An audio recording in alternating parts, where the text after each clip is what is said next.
ये lecture number 7 का part number 1 है। इसमें हमने क्या डिस्कस करना है, स्टोचस्टिक मैट्रिसेस इन मार्क्यू चेन। ठीक है जी। इसको एक्सप्लेन करने के लिए मैं सबसे पहले एक एग्जांपल लेता हूँ।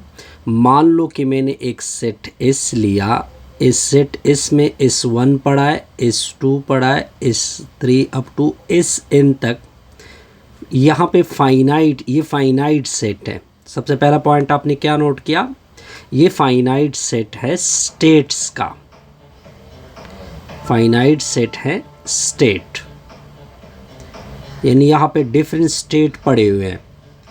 यानी मान लो अब देखिए इस स्टेट्स में, यानी फॉर एग्जांपल ये S1 एक स्टेट को रिप्रेजेंट करता है जी, स्टेट को रिप्रेजेंट करता है। मान लो मैंने इसको, ये कोई एक स्टेट है अमेरिका का, ये कोई दूसरा स्टेट है अमेरिका का, अप टू सो ऑन ये N स्टेट है अमेरिका का। यहाँ तक तो पॉइंट क्लियर होगा, यहाँ तक बिल्कुल क्लियर। अब देखिए, और यहाँ पे ज़ाहिरी बात है जब ये स्टेट होंगे तो इसमें क्या होगी, पॉपुलेशन आएगी। क्या नज़र आएगा आपको, पॉपुलेशन नज़र आएगा। पॉपुलेशन मुख्तलिफ स्टेट का एक मुख्तलिफ स्टेट है और वो एक पॉपुलेशन को रिप्रेजेंट कर रहा है। अब क्या हो रहा है जी, रिजाइड इन लेते हैं, यानी रहने वाले लेते हैं, जो कि या तो वो डाउनस्ट्रीम में रहेंगे, ये कोई डाउनटाउन में रहेंगे, या वो डाउनटाउन में रहेंगे, या सबर्ब्स में रहेंगे। ठीक है जी। यानी इस स्टेट में कोई डाउनटाउन में होगा, कोई सबर्ब में होगा। यहाँ तक तो पॉइंट बिल्कुल क्लियर है। अब इसके अलावा क्या होगा, फॉर एग्जांपल अगर मैं इस स्टेट S1 को ले लूँ, मान लो कि ये किसको वोट दे रहा है, यहाँ पे मैं अब वोटिंग को डिस्कस कर रहा हूँ। वोट दे रहा है डेमोक्रेट्स को, ये वोट दे रहा है डेमोक्रेट्स को। कोई और है जो कि किसको वोट दे रहा है, कोई और स्टेट है, मान लो S2 है, ये वोट दे रहा है रिपब्लिक को, रिपब्लिकन। ठीक है। कोई और स्टेट है, मान लो S3 उसको मैंने रखा, वो वोट दे रहा है इंडिपेंडेंट को। यहाँ तक तो पॉइंट क्लियर होगा। इसके अलावा कुछ और स्टेट की बात करते हैं। कोई और स्टेट है, मान लो S1 में क्या यूज़ हो रहा है, कोका कोला यूज़ हो रहा है, कोका कोला लोग बाय कर रहे हैं। और किसी S2 में मान लो कि पेप्सी कोला यूज़ कर रहे हैं, पेप्सी कोला यूज़ कर रहे हैं। किसी और में क्या हो रहा है, अदर ब्रांड, अनदर, मान लो S3 अप टू सोन जो भी है, उसमें अनदर ब्रांड को यूज़ किया जा रहा है। अब मेरे कहने का मतलब क्या है, अगर हम अपने एग्जाम्पल को सही तरह से सीखे, पहले हमने एक सेट लिया स्टेट्स का, मुख्तलिफ स्टेट इसमें पड़े हैं, S1 S2 वगैरह, इस सारों में पॉपुलेशन है। और यहाँ पे अगर रिजाइडेंस की बात की जाए, रहने वालों की बात की जाए, तो कोई डाउन टाउन में रह रहा है, कोई सब्ज़बर्ग में रह रहा है। और इसके अलावा इन स्टेट्स में कोई वोट दे रहा है डेमोक्रेट्स को, कोई रिपब्लिकन को, कोई इंडिपेंडेंट को। इसके अलावा जो सॉफ्ट ड्रिंक यूज़ हो रही हैं, कोई कोका कोला यूज़ कर रहा है, कोई क्या कर रहा है, यूज़ कर रहा है अनदर ब्रांड को यूज़ कर रहा है। अब हम यहाँ से क्या निकालना चाहते हैं, मेन हमारे मतलब ये है। देखिए, अगर आप पॉपुलेशन की बात की जाए, मान लो कि ये आपके मुख्तलिफ स्टेट हैं, S1 से लेकर Sn तक ये स्टेट है।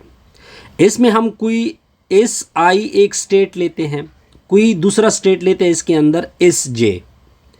जब आप क्या करते हैं, जब आप प्रोबेबिलिटी डिस्कस करते हैं SI स्टेट की, तो आप लिखोगे PI, यानी प्रोबेबिलिटी ith स्टेट की हम डिस्कस कर रहे हैं। लेकिन हम जा कहाँ रहे हैं, कोई किसी दूसरे स्टेट में जा रहे हैं, तो ये इसकी PIJ आएगी। यहाँ तक पॉइंट क्लियर होगा। और ये जो प्रोबेबिलिटी आपको पता होना चाहिए, वो प्रोबेबिलिटी हमेशा Pij less or equal to, यानी 0 और 1 के दरमियान घूमेगी, यानी इससे ना आगे जाएगी ना पीछे जाएगी। ठीक हो गया जी। अब अगर आप अगर मान लो कि हम अगर ज़ीरो की बात करें कि ज़ीरो कब प्रोबेबिलिटी होगी, यानी Pij, यानी मैं किसी एक स्टेट से दूसरे स्टेट की प्रोबेबिलिटी अगर फाइंड कर रहा हूँ तो वो हमेशा ज़ीरो आएगी। यानी किसी एक स्टेट से आप जब दूसरे jth स्टेट में जाते हैं तब आपको कोई चेंज प्रोबेबिलिटी में नज़र नहीं आएगा। अब क्या होगा, सॉरी, जब आप एक स्टेट में हो i to j, यानी फॉर एग्जांपल jth स्टेट से आप ith स्टेट में जा रहे हैं, किसी एक स्टेट में जा रहा है, तब आपको प्रोबेबिलिटी नज़र आएगी 0। अब क्या होगा, Pij 1 के बराबर होगा। यानी ये केस याद देखिए, दोबारा इस केस को मैं दोबारा डिस्कस करता हूं। इसका मेन मतलब ये है कि प्रोबेबिलिटी 0 आएगी। इसका इन अदर वर्ड मतलब ये होगा कि member is certain not to change from, इसका मतलब है कि वो ith से jth में नहीं जा रहे बल्कि उसी स्टेट में सब कुछ कर रहे हैं। लेकिन जब आप एक स्टेट से दूसरे स्टेट की तरफ जा रहे होते हैं तब आपको प्रोबेबिलिटी क्या नज़र आती है, 1 नज़र आती है। पॉइंट यहाँ तक क्लियर होगा। अब हम प्रॉपर एक इसका मैट्रिक्स बनाएंगे। क्या बनाएंगे, इसका एक मैट्रिक्स बनाएंगे जिसको हम नाम देंगे P। अब आपको मैट्रिक्स नज़र आएगा। मैट्रिक्स किस तरह नज़र आएगा, यानी P11 का मतलब होगा कि आप स्टेट 1 में पढ़े हैं, ठीक है, यानी आप उसी स्टेट में सब कुछ कंज्यूम कर रहे हैं। यानी आप P11 मतलब कि आप स्टेट को चेंज नहीं कर रहे, तो इसकी प्रोबेबिलिटी, इसका मतलब है कि यहाँ पे S1 की बात हो रही है। किस स्टेट की बात हो रही है, S1 स्टेट की बात हो रही है। अगर मैं देखे P12 लिखूं, इसका मतलब है कि मैं S1 स्टेट से S2 की तरफ जा रहा हूं, ठीक है। तो दो तरह की एक प्रोबेबिलिटी आएगी, अप टू सो ऑन। इस तरह आपका P1n आएगा, ये Sn की बात होगी। अब आगे क्या होगा, अगर मैं लिखूं P21, क्या लिखूं, P21, इसका मतलब ये बना कि मैं स्टेट 2 से स्टेट 1 में आ रहा हूं। इस तरह P22, यानी मैं अपनी ही स्टेट में प्रोबेबिलिटी डिस्कस कर रहा हूं। इस तरह P2n, यानी मैं स्टेट 2 से n स्टेट में जा रहा हूं। इस तरह आप इसके साथ ये भी लिखे S1 S2 up to so on up to Sn। ठीक हो गया जी। सिमिलरली गो ऑन, Pn1 होगा, Pn2 होगा, up to so on Pnn होगा। ये जो मैट्रिक्स आपने P बनाया डिफरेंट स्टेट के कनेक्शन का, इसको ट्रांजिशन मैट्रिक्स बोलते हैं, या मैट्रिक्स ऑफ ट्रांजिशन प्रोबेबिलिटी।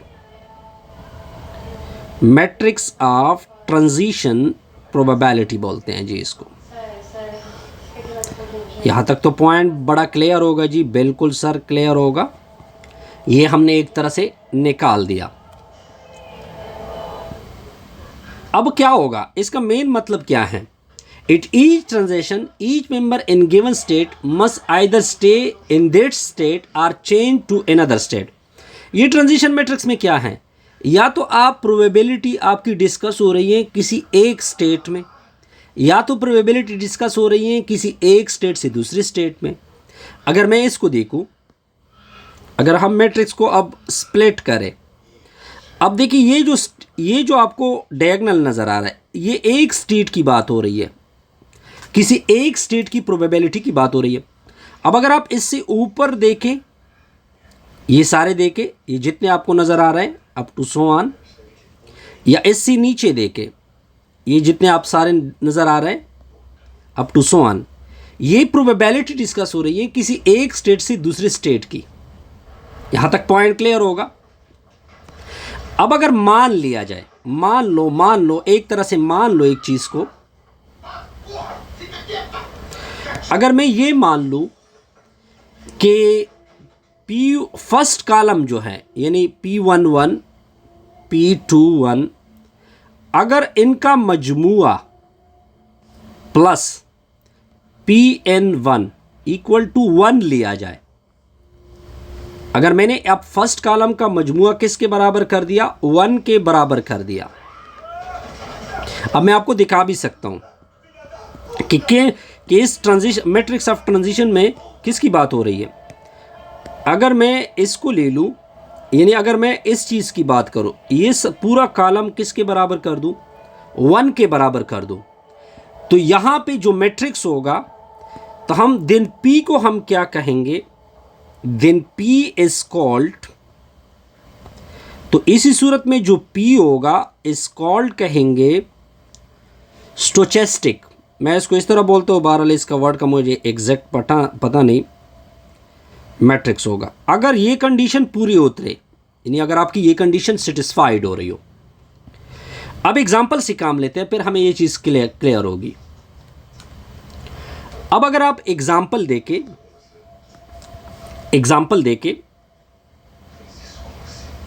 मान लो आपको कोई मैट्रिक्स है 1 0 0 और फिर है 0 1 0 0 0 1। अब ये स्टोचेस्टिक मैट्रिक्स है या स्टोचेस्टिक जो भी बोल सकते हैं आप जी। अब आप कहोगे कि क्यों है, क्योंकि अगर आपने फर्स्ट कॉलम का सम लिया 1 + 0 + 0, रिजल्ट आपको क्या मिल रहा है, 1 मिल रहा है। तो इसी बेस पे हम कह सकते हैं कि स्टोचेस्टिक मैट्रिक्स है या स्टोचेस्टिक मैट्रिक्स है, जो भी आप कह सकते हैं, बहरहाल इनी हाउ। अब अगर बी एग्जाम्पल को लिया जाए, बी एग्जाम्पल में हमने क्या लिया हुआ है, 1/4 1/4 1/4 1/4 1/5 13/60 1/3 1/4 1/3 0 1/3 1/3। नेक्स्ट क्या है 1/2 1/6। नेक्स्ट क्या है 1/6 1/6। अब अगर आप बी मैट्रिक्स को देखें, बी मैट्रिक्स के अगर पूरे कॉलम को ऐड किया जाए,